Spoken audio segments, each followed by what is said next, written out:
to our special show, Living Long and Healthy with COVID Vaccination. I'm Gargi Rawat. Now, this is a unique initiative which seeks to address the concerns in people's minds with regards to COVID vaccination and living in the new normal. The risk of COVID infections continues even as we've reduced restrictions, and now the numbers are climbing up once again. We're on the brink of another surge, and vaccinations is the only way that we can counter these infections. Today, we have with us experts to address the concerns that you may have regarding vaccinations. Joining us today, we have Dr. Rajiv Bhagwat, interventional cardiologist at Nanavati Hospital and Heart Institute, Mumbai. Dr. Anand Pillai, consultant interventional cardiologist at Director Anantapuri Hospital, Research Hospital, Kerala, and Dr. Ipsita Ghosh, consultant endocrinologist at the Narayan Memorial Hospital, Kolkata. Thank you so much, doctors, for joining us today. All right, so Dr. Pillai, then does one need to wear a mask and avoid close contacts with others even if they received both doses of the vaccine?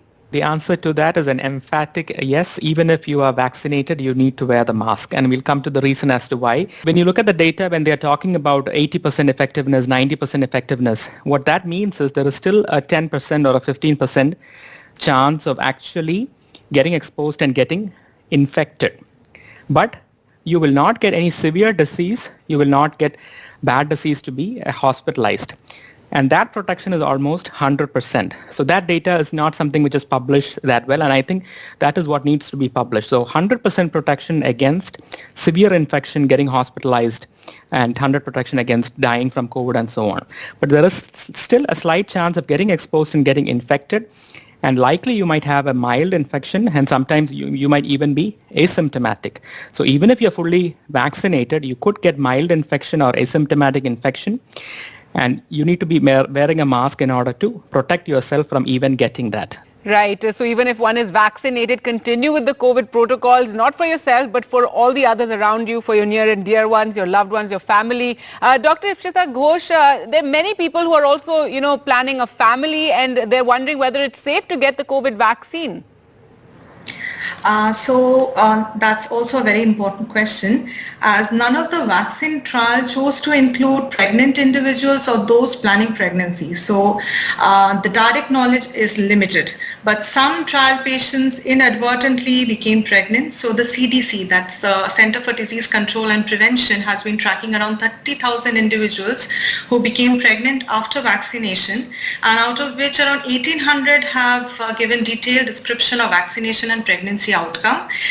So far, there has been no reports of any birth defects or preterm deliveries, stillbirths or miscarriages, nor were there any evidence of any fertility issues among these individuals.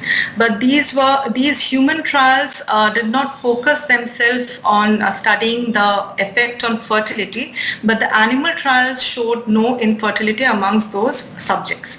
But if you ask me, I would suggest that if an individual gets an opportunity to get vaccinated, that person should get vaccinated, as it is the best way to ensure yourself and your pregnancy outcome to be protected. Right, and that'll be a big concern, especially when they open it up to, lower age groups as well in this entire vaccination drive in the next phase. Right, Dr. Pillai, and is there any special care that women can take to reduce the risk of contracting the virus? Well, I'm not sure if that question is that relevant, as I have not seen any data as to if women are more at risk of getting infection or they are at risk of severe infection if they do get exposed. So apart from everybody else, I don't think there is anything in particular that we need to be advising women about. But as doctor had pointed out, as of now, lactating and pregnant women are recommended not to be taking the vaccine, which is more so out of caution. It's because these category of individuals were not part of the trials, and there are trials which are being conducted, particularly in children. So the US vaccine, Moderna, is actually testing children, and we can expect pregnant women and lactating women to be tested on a trial basis in some of these trials. And once those data come out, we might have some more reassuring information as to if they can be vaccinated. All right, that's an interesting take on the gender question here. Now, Dr. Ghosh, post getting the vaccine, what should people do if they experience fever-like symptoms? Many talk about headaches. What should they do if they get this after the vaccine? There are two kind of symptoms that we generally get after vaccination. That is local, which is local pain, tenderness at the injection site, which can be treated locally, and fever, headache, myalgia or muscle weakness, muscle pain, along with that lethargy. These are very common symptoms which may be associated with vaccination. I can suggest that one must get in contact with their medical advisor, because popping the over-the-counter drugs may not be absolutely necessary. Like paracetamol, ibuprofen, and acetaminophen can be given, but we must seek medical advice before that. And one must ensure proper hydration first, and the other thing is to take proper rest at least 24 hours post-vaccination. So these are the little suggestions that I can give, but the main suggestion is to contact your medical advisor or the physician that you go to in case of an emergency. All right, so that's what to do in case you do get fever.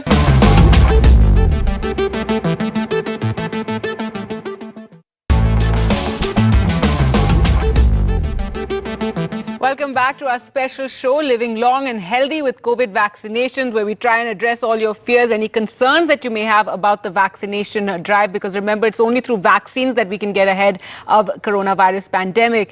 Joining us, we have our doctors with us. And Dr. Pillai, I'd like to ask you, for our viewers, what should people expect when they go for their vaccine appointment? It'll be good if they can register online on the CoWIN platform or the Aarogya Setu app. Even if you're not able to, you can do a spot registration. If you're more than 60 years old, you can directly go and get it done. Make sure you have your identity number, either the Aadhaar card or one of your official photo IDs. Other caution, you should not fall into one of these categories for whom it is not recommended. Children less than 18, pregnancy, lactating, and patients with severe allergies in the past. So that is one key thing I would want to stress. So patients or people who have had very adverse allergic reactions, which is classified as anaphylaxis, shouldn't be taking the vaccine at this point. Apart from that, this is pretty much straightforward.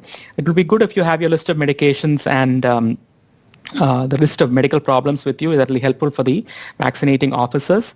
And then be prepared to stay for 30 minutes after the vaccination is done. Well, Dr. Pillai, now is the vaccination safe for people with pacemakers? So I don't think pacemaker has anything to do with taking the vaccination. So it is not a valid concern.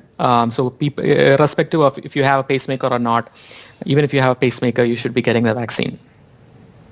All right, so no concerns about people with pacemakers. They just need to go ahead and get that vaccine. Hopefully they can overcome it and the vaccine drive there can move rapidly. Thank you so much, Dr. Anand Pillai, Dr. Ipshita Ghosh and Dr. Rajiv Bhagwat for joining us on the show today, and hope that people are relieved and, are more comfortable going ahead and getting that vaccine. So do remember, if you're eligible, do go ahead and get that vaccine. That's the only way we'll get ahead of this pandemic. Thanks so much for watching. Goodbye.